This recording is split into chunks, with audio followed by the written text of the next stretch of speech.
Hi, welcome to part two of AWS Solution Architect Professional. So this channel has 1,000 plus videos on AWS, Azure, and GCP. These are all leading cloud products. If you are looking for certification around this channel will help. So there is a web company. They are looking to implement intrusion detection and prevention system. That means if any bad player is trying to get to your system, they should get detected. And this platform should have ability to scale to thousands of instances running inside of the VPC. How should they architect their solution to achieve these goals? So this platform should have the ability to scale to thousands of instances. That means, see, if there is one VPC, one instance, and you are trying to detect.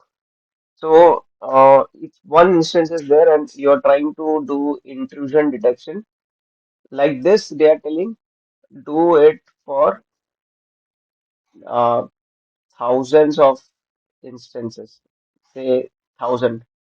Do it for all instances.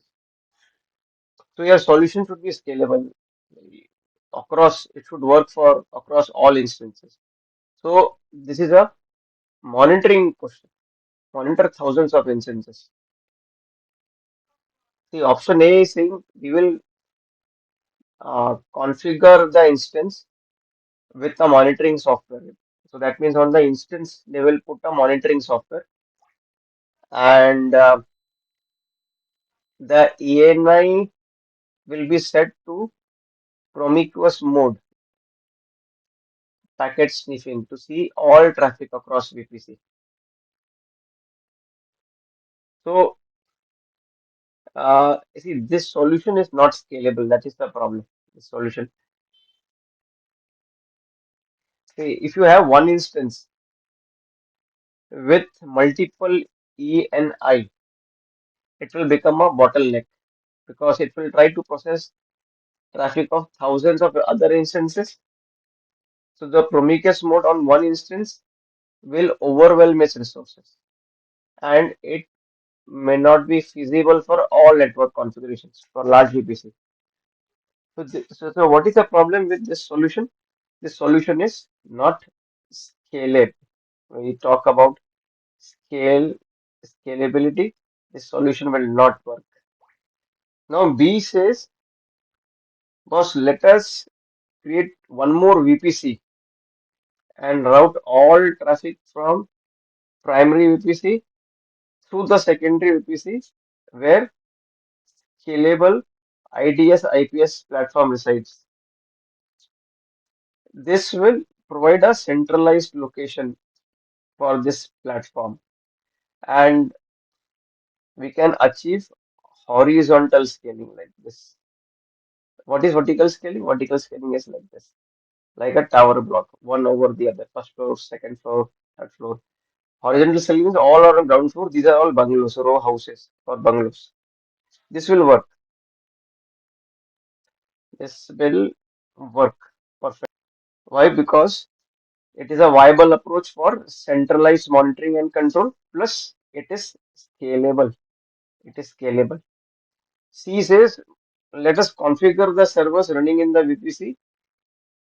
Uh, Let us configure the servers using host-based route commands to send all traffic to the platform to a scalable list.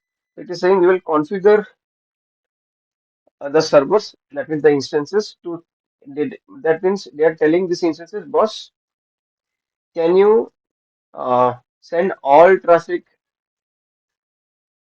to scalable virtualized IDPS? See, the problem is this allows directing traffic to centralized platform. That is perfectly fine. That is very good. That is what is required. But this is a there is a significant management over it. It is not efficient. See, when you try to configure on thousands of individual instances, see, we told Here there are thousands of instances. So when you are trying to configure this, there can be errors in between to maintain. So it is cumbersome and it adds to complexity of network configuration. D says let us configure each host with an agent. So on each host means on each instance, they will put an agent that will collect the network traffic and it will send it to this platform. See, managing and deploying agents on thousands of instances itself is a crap solution. Like one guy has to go and keep installing the agents. It's a crap solution. That means it requires a highly scalable and robust backend for this. This will not work.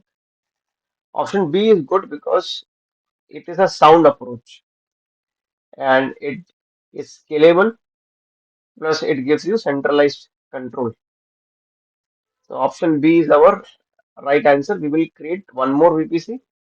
We will route all traffic from primary VPC to this VPC.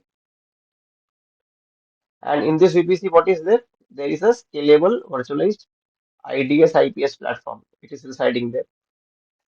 Okay, this is the next question. The company is storing data on S3.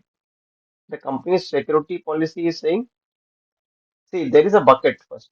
When we say S3, S3 is a bucket. So the company is storing data here. So the company's security policy mandates that all data should be encrypted at rest. So when it is residing here, the data should be encrypted.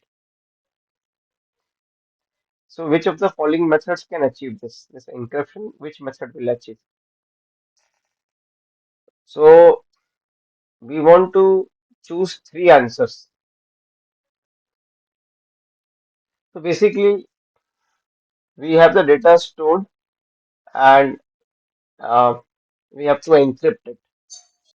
So here we are telling we will use server-side encryption with KMS.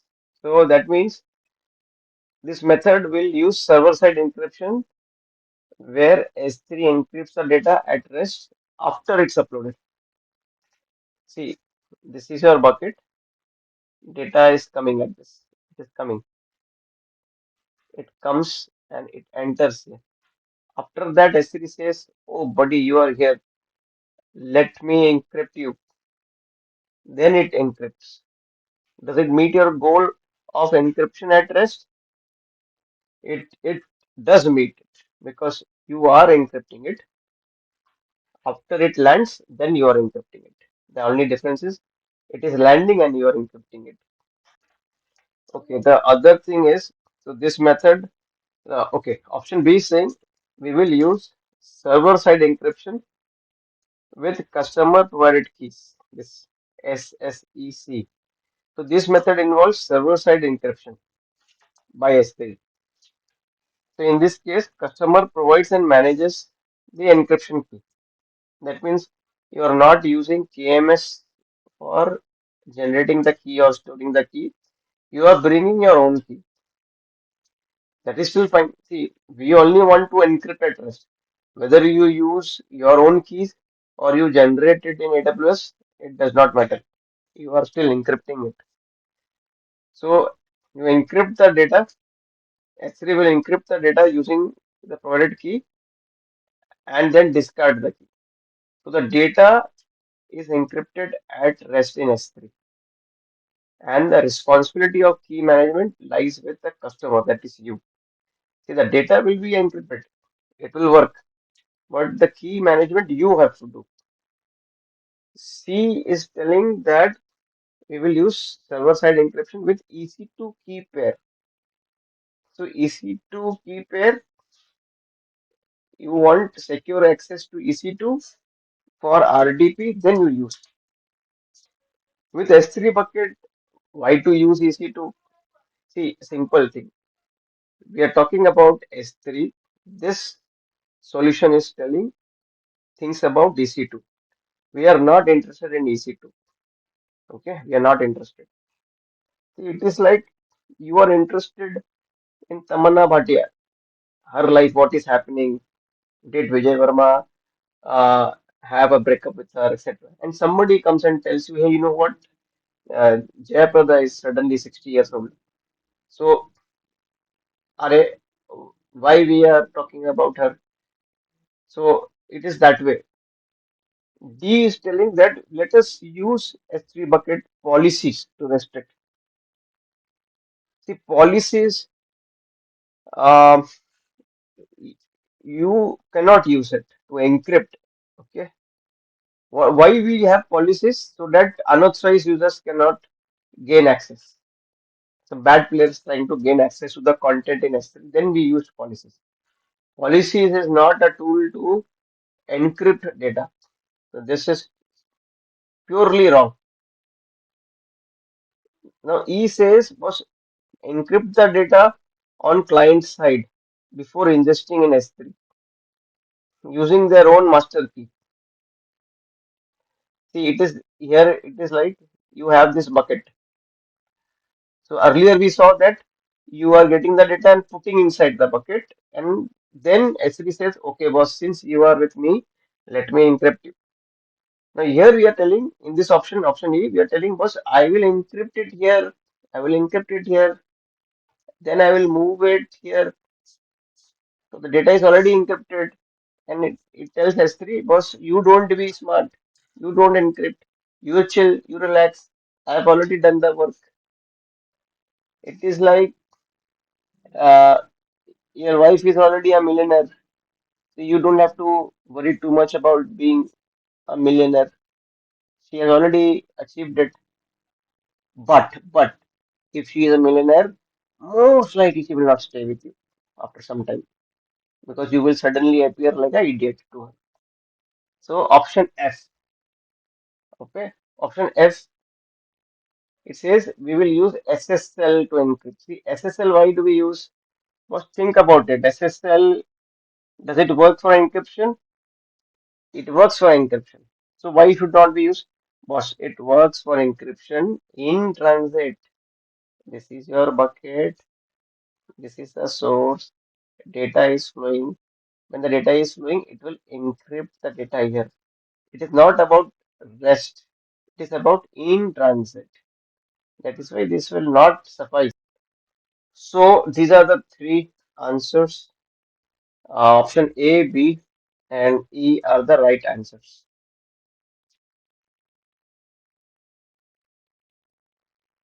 Now the next question.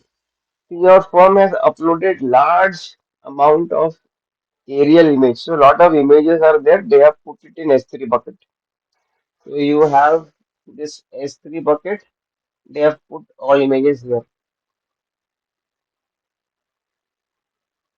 So in the past, when you were on premises, you had a group of servers to process this data, and you use RabbitMQ. What is RabbitMQ? It is a open source messaging system to get job information to the servers.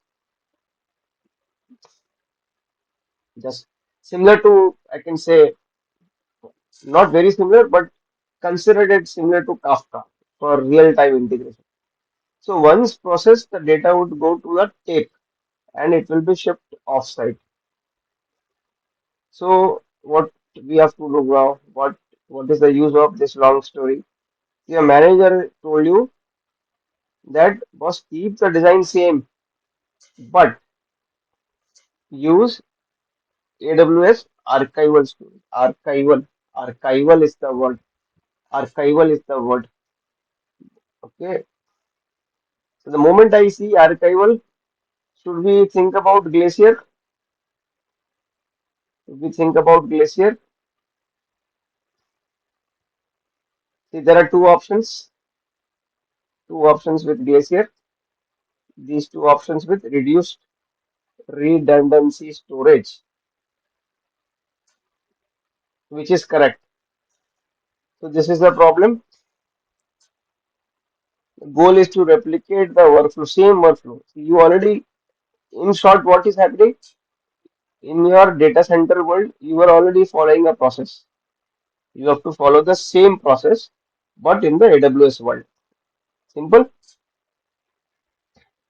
When you are following the process, the only thing you have to do is you have to use AWS archival solution, AWS messaging services. So you have to minimize the cost also. These are the key requirements. You can pause and read it. We have documented clearly what are the key requirements. The option A, this will not work. They're telling I will use SQS for passing job messages. So see, you need one a replacement of Rabbit here, Rabbit MQ, and then you need a archival solution. For archival, they are telling we will use reduced redundancy storage. This is wrong. See, archival is all about Glacier in the S3 world.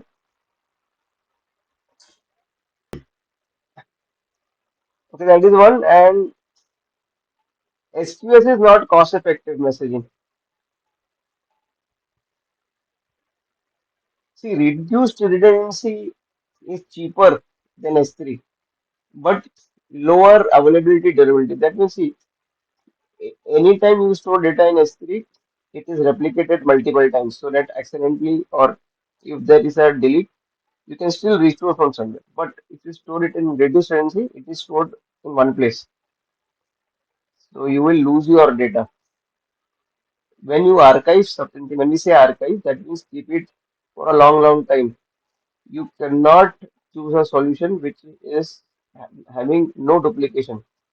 Okay, if by mistake it gets deleted, the data is gone for life. You cannot retrieve it.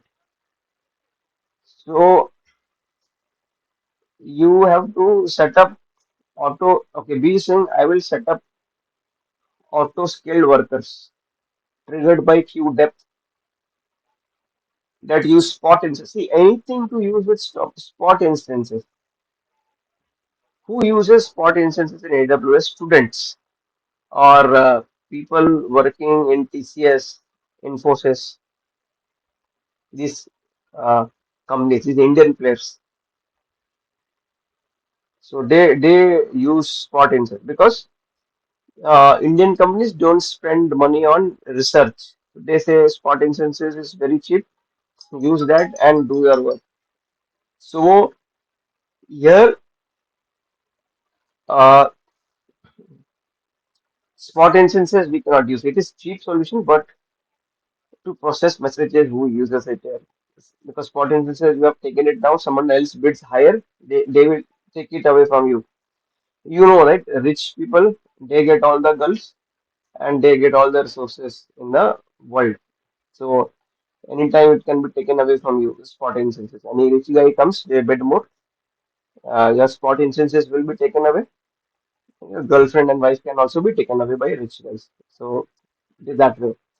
Now, again, this guy is using reduced redundancy storage for archival. If your data gets lost, it's finished. This both the reasons are very wrong.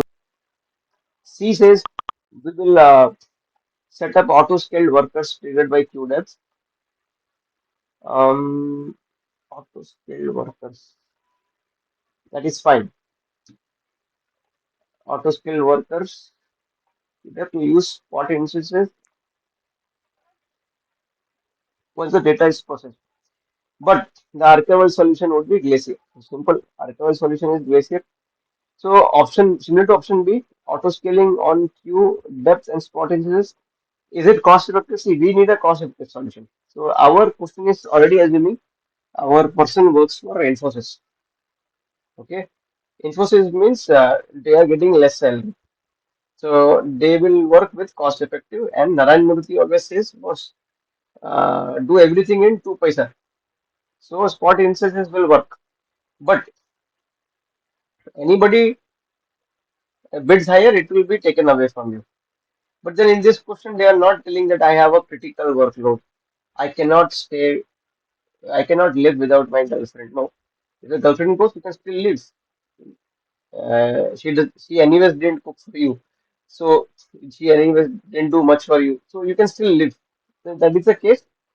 You go for spot instances because it is cost effective. And Glacier is best.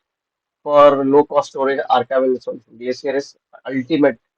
So you can retrieve data from, say, retrieving data from Glacier is slower.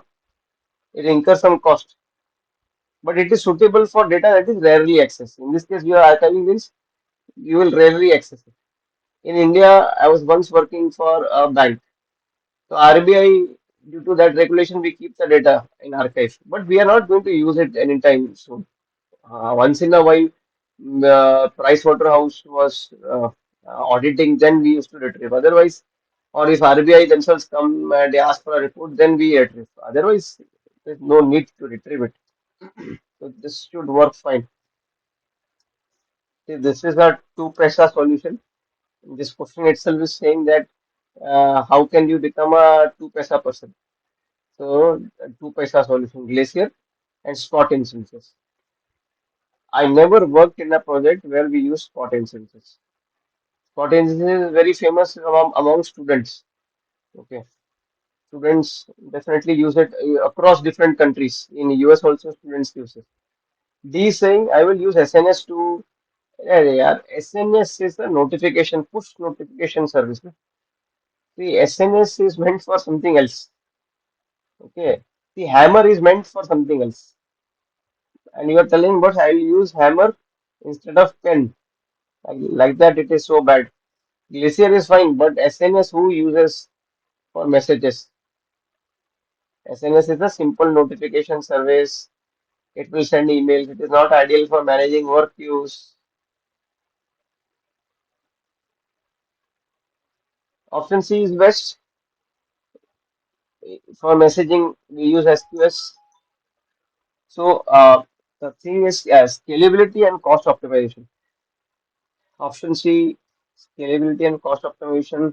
It helps because we already told we are making use of spot instance. This is a 2 rupees person, very cheap. Archival, we are already telling that Glacier is there.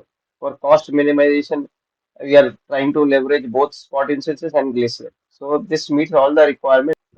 So that is why option C is the right answer in our case. If you are not yet subscribed, do so. Why you should do so? Because there are 1,000+ videos on AWS cloud certifications, Azure cloud certifications, GCP cloud certifications. You can get membership access, join and pay a small premium and get a cloud kernel membership. This will give you access to so many other questions, links, and etc. And that will elevate your chances of getting certified. So this brings us to the end of part 2 of Solution Architect Professional. See you in the next part.